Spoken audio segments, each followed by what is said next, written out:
I think if you're doing it the right way, you start with identity and talking about what your identity is. You know, every person has an identity. We're all individual creations and we all have different personalities and different physical characteristics, and a group should be the same way. A business, excuse me, a church and a football team, and certainly an offense. And so spent a good bit of time talking about identity and building culture, and as we're doing that, we start introducing the early pieces of the offense, and it starts with the most basic things. How are we going to huddle?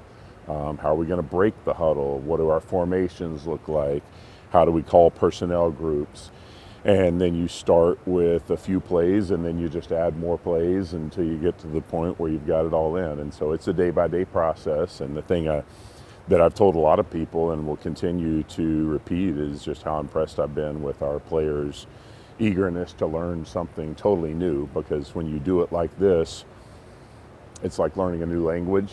And then on top of that, you have new skills to perform. And so it'd be like if somebody came into any place of business and said, okay, we're getting rid of all of the training manuals and all the stuff that we've used to determine how we go about our day-to-day business, and we're starting over. And so all that terminology, that verbiage is new, but then also on top of that, how we go do our jobs is completely new. So if you're comparing it to a sales team, how we're going to go about selling is going to be different than the way you've done it before. And so when I say their eagerness and willingness to learn, I think that's something that's significant, because how fast and how well they learn is going to be based on what's inside of them and their desire to do something. And so I've been really pleased with that. You talk about identity. What do you see as the identity for this offense? What you want it to be anyway? Yeah, I think it's what Wisconsin is. It's who Luke Fickell is. And we talk all the time about, as a team, about being tough, nasty, and disciplined. And Wisconsin has won a lot of football games over the years with that mentality, and being gritty and being physical is who we are. And it doesn't just mean, all right, we're going to run the football. That grittiness, that toughness applies to a receiver who's catching a contested slant when he's running towards the middle of the field, and he's got to make that catch, and he's got a corner draped all over his back, and then he's got a linebacker running out to make contact as soon as he touches the football.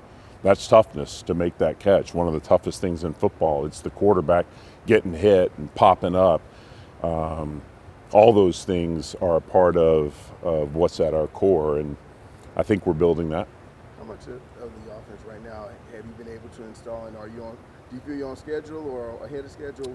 I would say, yeah, it's a good question. I think we're a little bit ahead of schedule of what I've been able to do at other places at this time, and I would say we're probably at about 95% of the offense installed. You've seen Dylan Jones get a lot of work with that first team offense. What has he shown you in the time that you've been here that kind of made him stand out in that running back room? Yeah, he runs with that style that I'm talking about. He runs tough, he runs aggressive, and he's decisive, and that's one of the biggest things with a runner. Runners sometimes can be effective when they want to stop their feet and try to make a guy miss, but the time to do that is not when you're in the A gap and you have people who are fighting to make their blocks. The time to do that is when you're in the open field. And so his willingness to stick his foot in the ground and make a vertical cut, get north and south, and run through would-be tacklers is the thing that sticks out to me more than anything. Coach, can you talk a little bit about just the depth in the receiver room? We've seen a lot of different guys with Ballard, and Henry's looked really good, plus some returning pieces in Finney.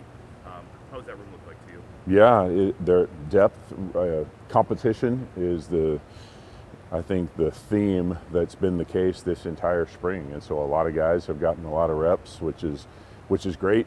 I think competition makes almost everyone better. There are a few guys sometimes who shrink away from the competition, and that's good for us to find out as well. But I think we're going to have a group where we're going to play a good number of guys, and we're still in the midst of that evaluation in terms of trying to decide who are going to be the go-to guys and who are role players, and then who are the backups.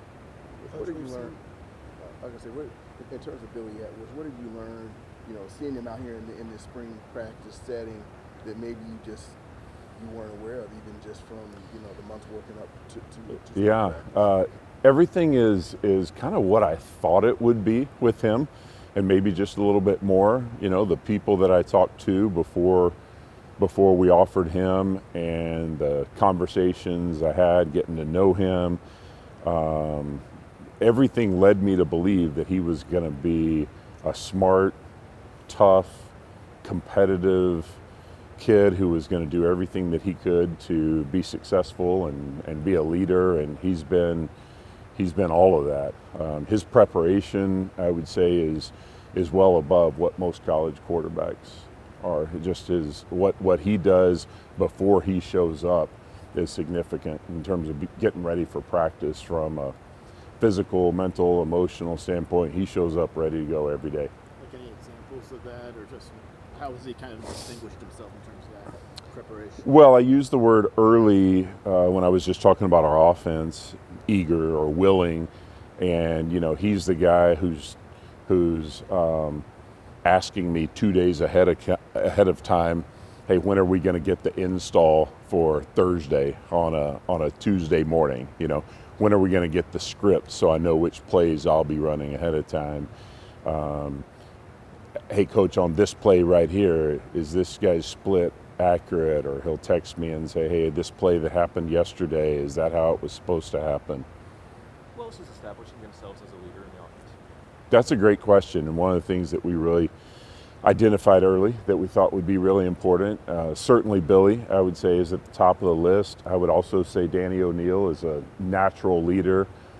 He sort of has the personality, charisma that draws other people towards him, and he has the ability to bring others along with him.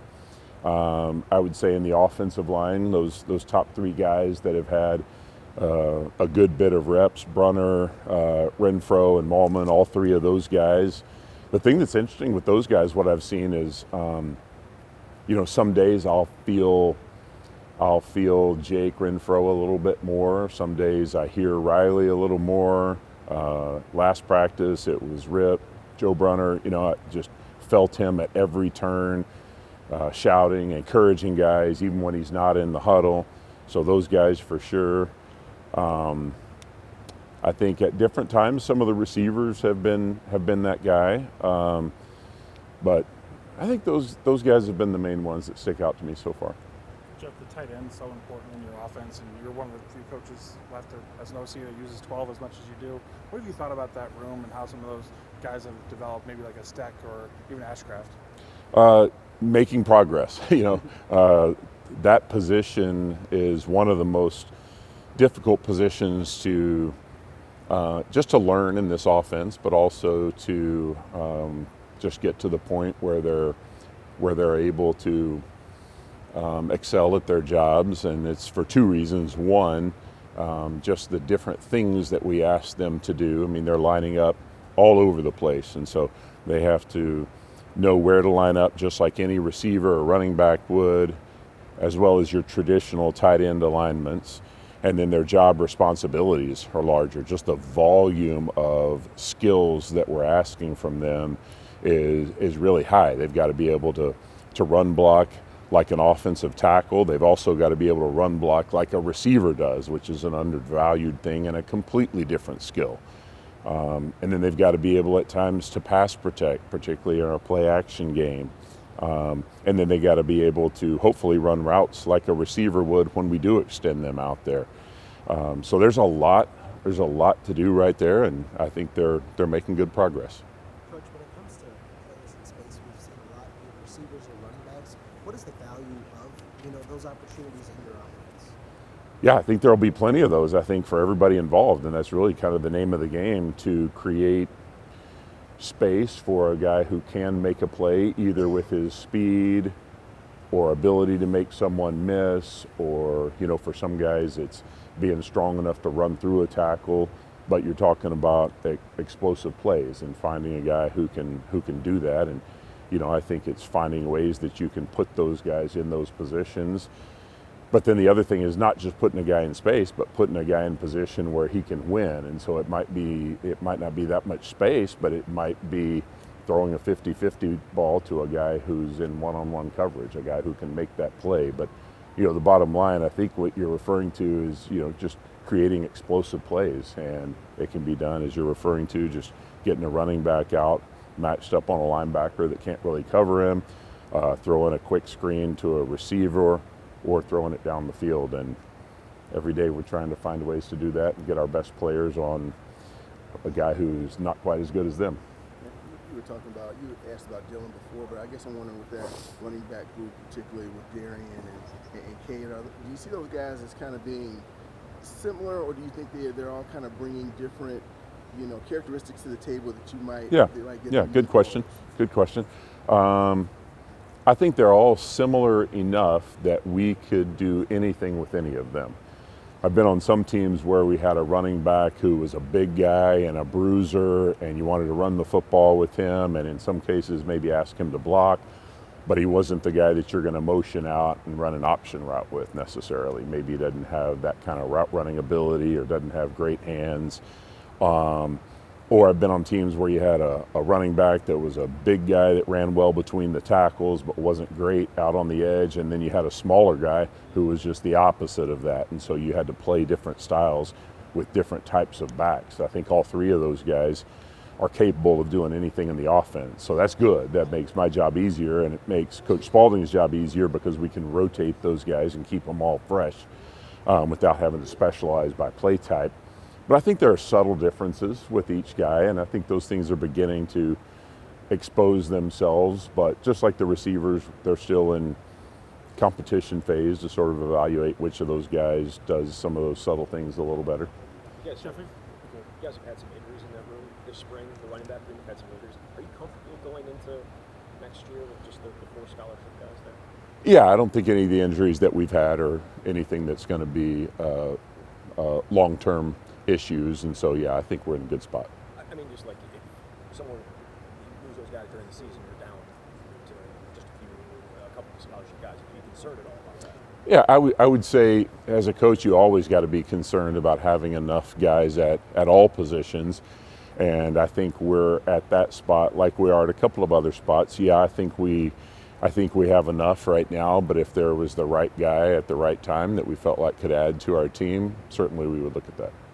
I know it's very early, but early impressions, Carter Smith? Really raw and really talented. I could give you more, but that's really what he is. He is a guy who needs to learn how to really play the position. But in terms of his ability to run and throw on the run, really high, and I like him a lot. And so I think we're gonna have somebody that we're really gonna like there. Jeff, we've heard from Coach Fickle and Coach Tressel this idea of like too many guys on this team maybe had that feeling of like once one bad thing happened, it snowballed, and that's part of what led to the lack of success. When you come in from the outside and get maybe some fresh eyes on it, do you get a sense that guys maybe had that mentality, and then maybe how can you go about breaking that as a team? Good question.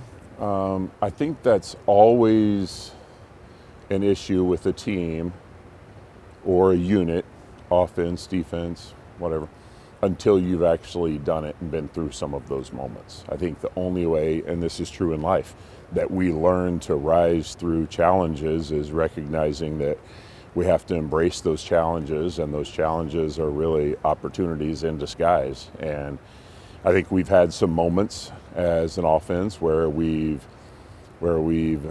seen our defense sort of gain some momentum in a practice, and we've lost a little bit of our edge.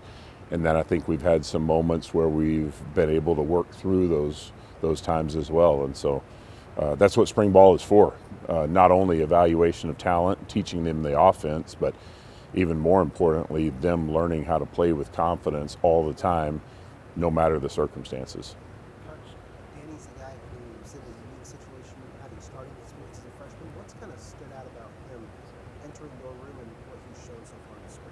Yeah, I think what I said about him earlier is the thing that stands out. Just his personality, his charisma. He's got confidence. He steps in the huddle, and you feel his presence. He's got a good vibe. He's got upbeat energy, and I think guys generally feed off of that. And he's continued to learn the offense and improve as as a thrower and operator as well. But really, that would be the biggest thing.